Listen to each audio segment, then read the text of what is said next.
La parole est à Monsieur François Piquemal, pour une durée maximale de 15 minutes.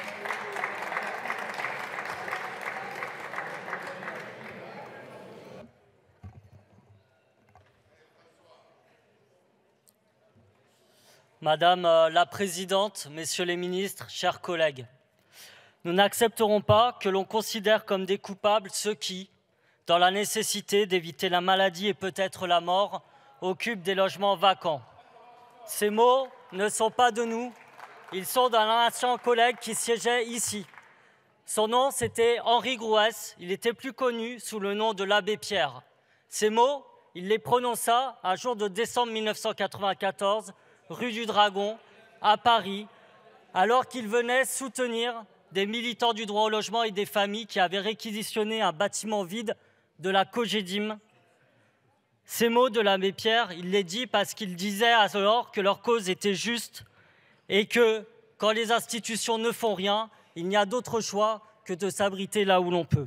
En introduisant le fait qu'occuper tout type de logement vacant s'apparente à un vol avec 3 ans à 15 ans de prison ferme, vous glissez, monsieur le rapporteur, sur une pente dangereuse, qui n'est pas, contrairement à ce que vous avancez, la protection des petits propriétaires, mais la criminalisation de tous les mal logés.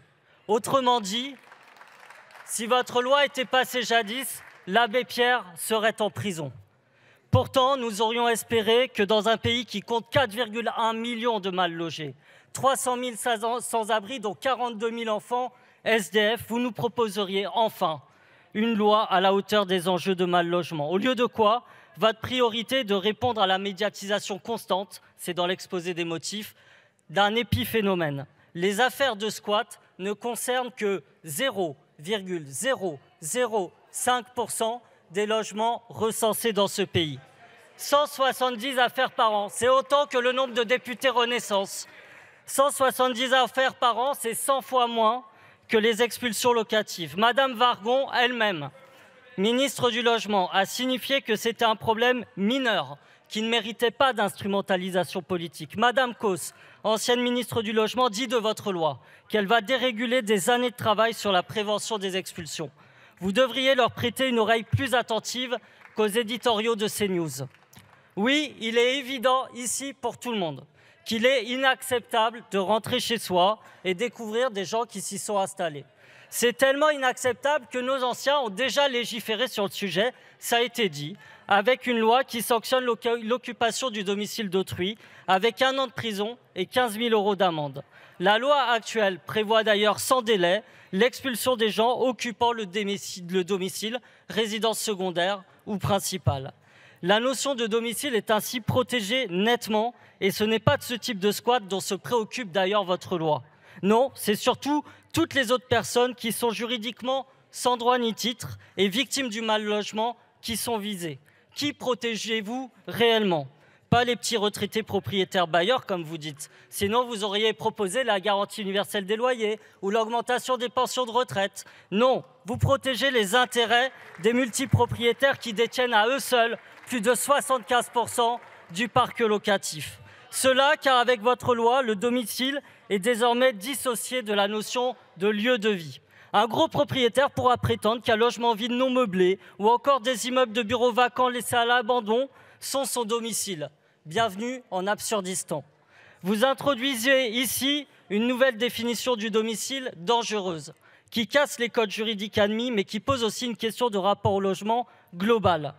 Vous devriez à ce sujet lire le livre de Mona Chollet, Chez soi, qui revient notamment sur ce qu'est le domicile. C'est un lieu de vie.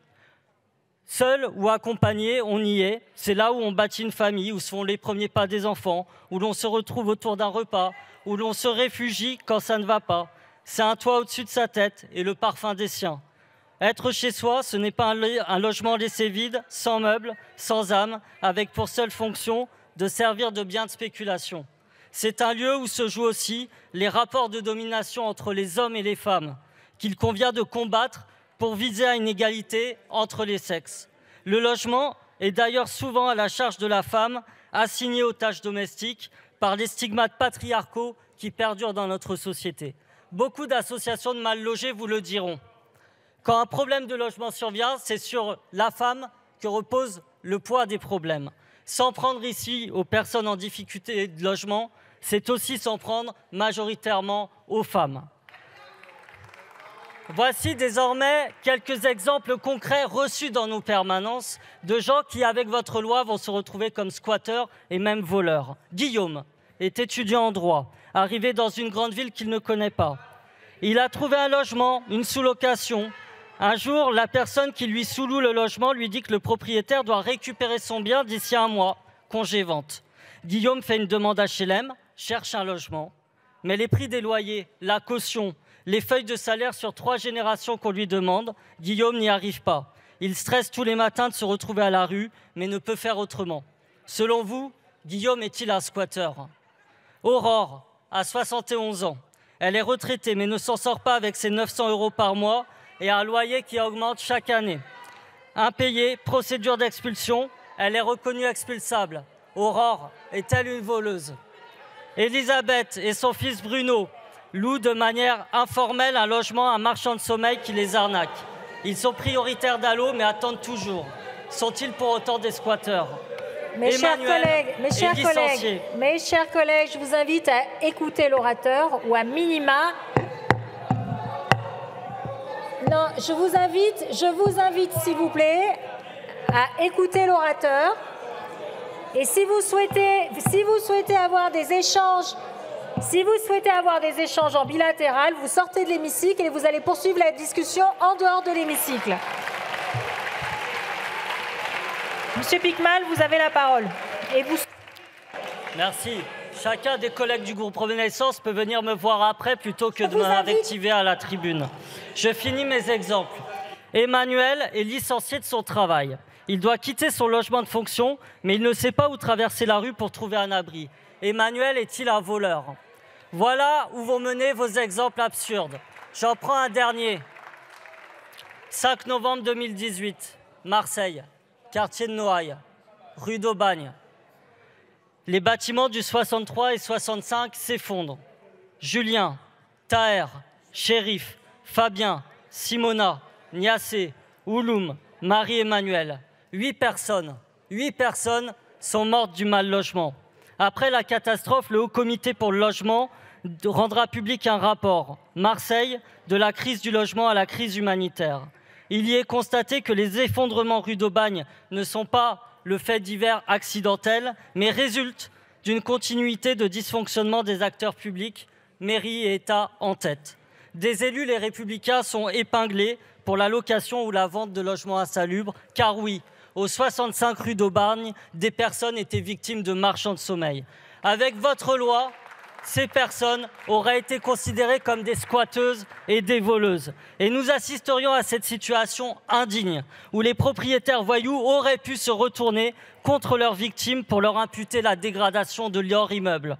Il y a un an, c'était encore 1500 personnes évacuées suite au drame de Noailles qui vivaient toujours dans des logements temporaires, parfois précaires, dont ils sont souvent occupants sans droit ni titre. Dites-nous, monsieur le rapporteur, ces personnes, pour vous, sont-elles des squatteuses et des voleuses? Votre loi, en réalité, vise essentiellement à protéger les multipropriétaires qui spéculent sur le logement. Je vais vous raconter une histoire advenue dans ma ville de Toulouse. Chacun qui est allé dans la ville rose connaît la place Saint-Pierre, c'est un bar traditionnel. Et à quelques pas de là, il y a un grand bâtiment de 4500 mètres carrés qui s'appelle le Quai Saint-Pierre, face à la Garonne, qui appartient désormais à la société Cogedim. Celle-ci a un projet immobilier qui est décrit sur leur site. Je cite, « Votre résidence-service senior Cogedim Club allie adresse prestigieuse et service haut de gamme. Un emplacement incomparable, conjuguant sécurité, rentabilité et optimisation fiscale. » Il faut que je vous raconte comment cet immeuble, qui est vide depuis 10 ans, est arrivé dans les mains de la Cogedim. Il appartenait à un moment à la métropole de Toulouse, qu'il a laissé à un promoteur immobilier en 2014 pour 4,75 millions d'euros. 6 ans plus tard, l'immeuble était toujours vide. Ce promoteur l'a vendu à la Cogedim 11 millions d'euros. En 6 ans, il a fait un bénéfice de 6 millions d'euros sur un bâtiment qu'il a laissé sciemment vacant pour spéculer. La semaine dernière, nous avons appris, grâce à la police judiciaire que je salue, qu'il était mis en garde à vue avec d'autres manias de l'immobilier dans une affaire d'escroquerie dont un des leviers était la spéculation locative. Le rapport, c'est que c'est ce genre d'individus que votre loi va protéger. Ces individus qui spéculent sur les logements vides, sur les loyers, sur le dos de nos anciens, des locataires, des personnes qui sont en fragilité par rapport au logement dans ce pays. Cela dans un pays qui compte 3,1 millions de logements vacants. En 20 ans, ces derniers ont augmenté de 55%. Il n'y a que les super profits du CAC 40 qui vont aussi vite. Et ce n'est d'ailleurs pas sans corrélation. En 2016, la rapporteuse spéciale de l'ONU au logement, Leilani Farah, décrivait comment des grosses sociétés immobilières captaient des immeubles de logements et de bureaux qu'ils laissaient vacants exprès pour spéculer dessus. Alors on peut se demander dans cette loi, quelles sont les mesures que vous avez mises en place pour lutter contre cela? Aidez-vous les petits propriétaires bailleurs pour rénover leurs logements et les remettre en location? Allez-vous taxer les multipropriétaires qui laissent sciemment des logements vides? Comptez-vous utiliser la loi de réquisition? Rien de tout ça. Pourtant, la loi de réquisition fait pleinement partie de notre histoire républicaine. Elle a été mise en place par le général de Gaulle après-guerre. Elle a été utilisée pour accueillir les pieds noirs venus d'Algérie et par des gouvernements de gauche comme de droite. Mais vous n'en parlez jamais. Je me permets donc de vous glisser ces paroles du rappeur Nekfeu qui pourront peut-être vous y faire penser. Dehors, c'est froid, il n'y a plus d'humanité, un homme est mort inanimé devant un immeuble inhabité.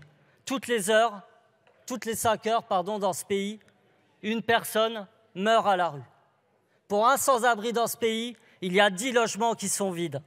Votre loi prétend lutter contre les squatteurs, mais on l'a vu, cette dénomination reflète de nombreuses réalités que vous n'avez même pas pris la peine d'étudier. Vous auriez pu auditionner des victimes de marchands de sommeil, des locataires en difficulté, des locataires victimes d'escrocs, des gens s'étant réfugiés par nécessité dans un logement vide. Vous n'avez rien fait de tout cela. Vous avez choisi les lobbies de l'immobilier et de la spéculation. À l'heure où les locataires voient les charges d'énergie augmenter, vous allez ajouter une pression dangereuse sur les 4 millions de mal logés de notre pays.